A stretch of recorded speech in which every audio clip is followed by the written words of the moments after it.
I thought I was about to have a heart attack right there on my porch. This woman from the HOA hair all done up suit that probably cost more than my truck just looked me dead in the eye and told me they'd already sold my family's land, 500 acres that had been ours since 1890, to some mining company. Sold it behind my back, not a single signature from me, like our history meant nothing.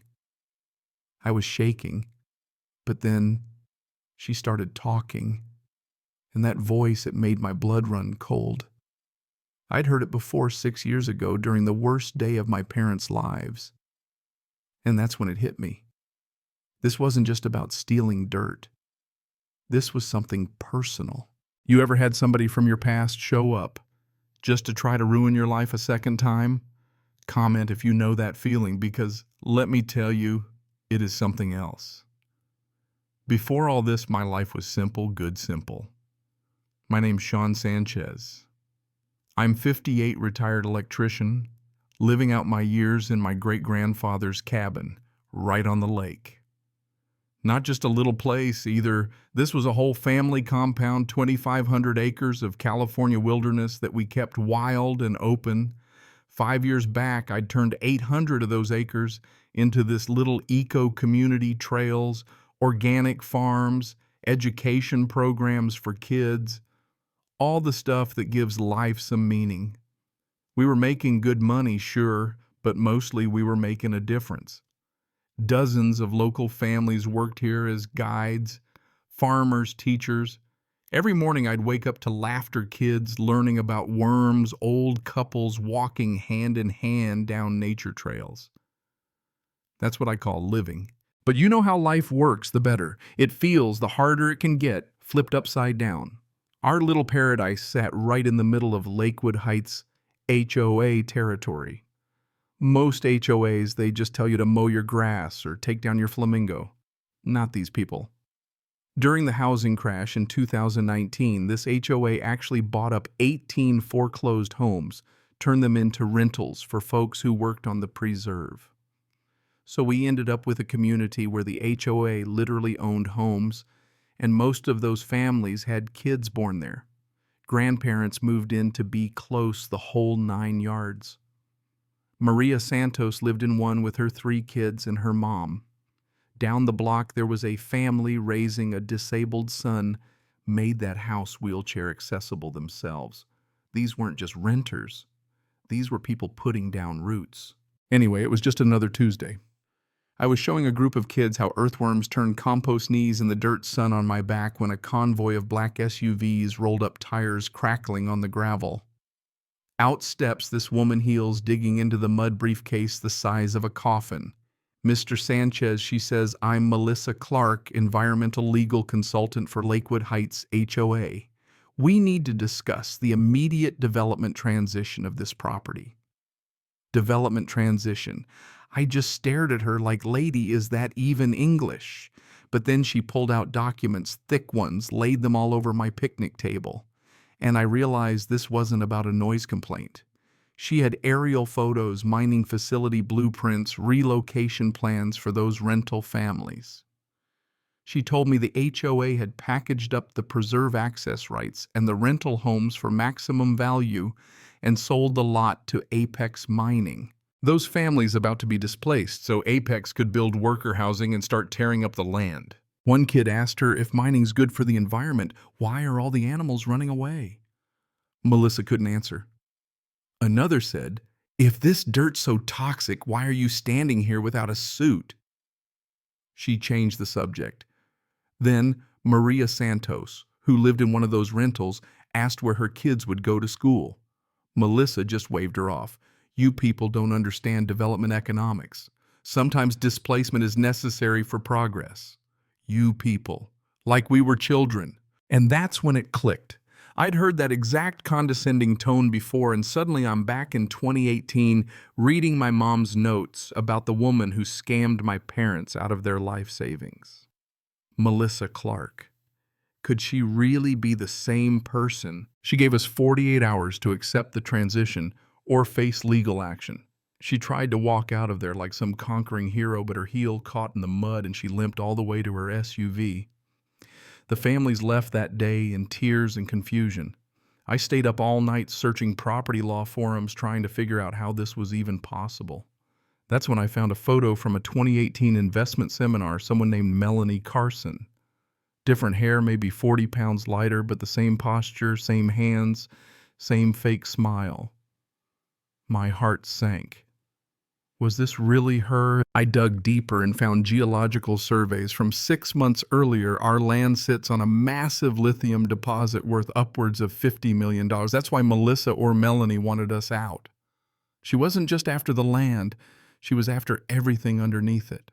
Maria Santos had lived here 5 years. Her mom, 70 years old, was the unofficial grandma teaching everybody how to make tamales. The old couple down the street had moved here for his Parkinson's. They'd spent every penny making that home accessible. A young veteran found peace working the land after Afghanistan.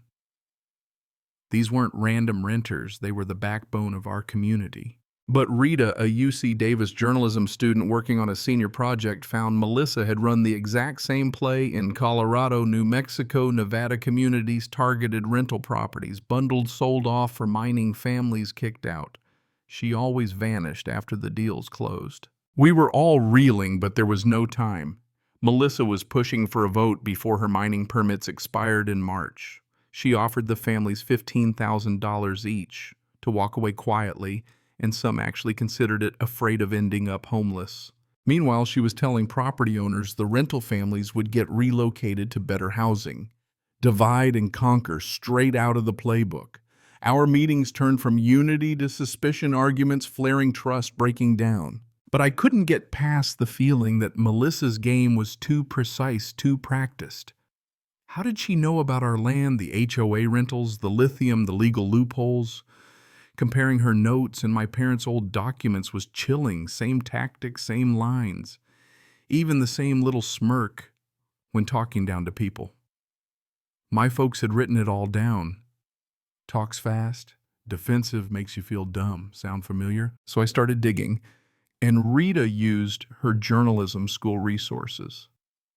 Turns out Melanie, whatever her name was, had scammed $2.8 million from 200 families across 8 states, always targeting rural communities with heritage property or mineral rights. She worked with fake lawyers, forgers, actors, actual actors, to sell the scam. The night before the big HOA meeting, I called a community gathering, spread out all the evidence. You could hear a pin drop. Maria cried when she realized the woman threatening her home was the same one who'd ruined a couple's retirement. Dave, our lawyer friend, started prepping federal charges. And all I could think was, how did she know where to find me? Who fed her all this? The next day, Melissa rolled into the HOA meeting like a movie villain. Assistants, expensive equipment charts, and graphs about environmental impact. She tried to sell us on the idea that strip mining the preserve for electric car batteries was actually heroic. Mid-presentation, her laptop crashed and backup slides flashed up on the screen, file names like scam template and fake environmental data. Rita caught it all on camera. Then Mrs. Parker, 87, retired chemistry teacher, stood up and politely torched Melissa's entire presentation with simple questions about the soil. Melissa melted down. She screamed about her degrees, waved her laser pointer right into her own forehead. Kids were giggling, elders shaking their heads, and the whole thing went viral within hours. Environmental Karen has nuclear meltdown racked up 500,000 views that night. Melissa became a meme. People from all over the country started sharing their own stories, and actual scientists picked apart her science. But Melissa didn't disappear. She doubled down, called us environmental terrorists, and claimed she was being attacked by anti-mining activists. The more she talked, the guiltier she looked. Soon the FBI was watching. Rita's journalism project had grown to 200,000 followers, with people sharing similar stories from every state. Melissa tried to run, sold her car, burned documents, even tried to fly out in a black wig and sunglasses, but federal agents were ready. She got caught at the airport with $85,000 in cash, fake IDs, and a briefcase of forged documents. Rita live-streamed the whole arrest. 2.5 million people watched federal agents lead her out in cuffs.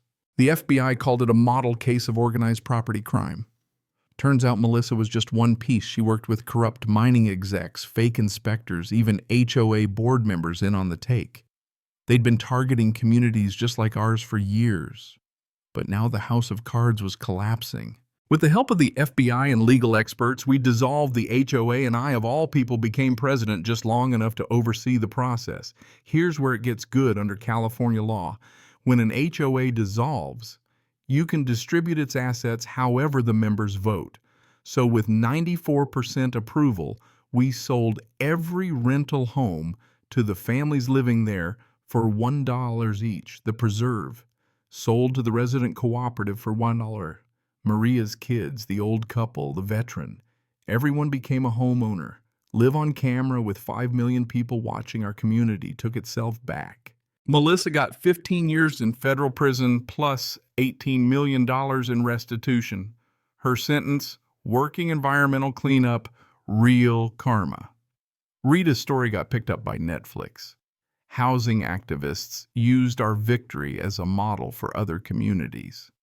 And that night, as the sun set, I watched kids play in their own yards for the first time, elders sip tea on their porches, and veterans plant their own gardens. This was victory shared, real and permanent. But even as we celebrated, I kept thinking about that last smile Melissa gave as she was led away, like she still knew something we didn't. Was this really the end or just the opening move in a bigger fight? Maybe that's how it always is. Victory just means you get to keep fighting. If you've ever dealt with HOA nightmares, property scams, or just greedy people trying to take what's yours, remember this story. Ordinary folks standing together can beat even the slickest con. So what do you think? Should we be able to buy back our neighborhoods from crooks for $1? Or is that just asking for more trouble? Drop your thoughts below, share your own war stories, and keep standing up for your neighbors. Sometimes the best revenge is making sure the good guys win and then helping the next guy do the same.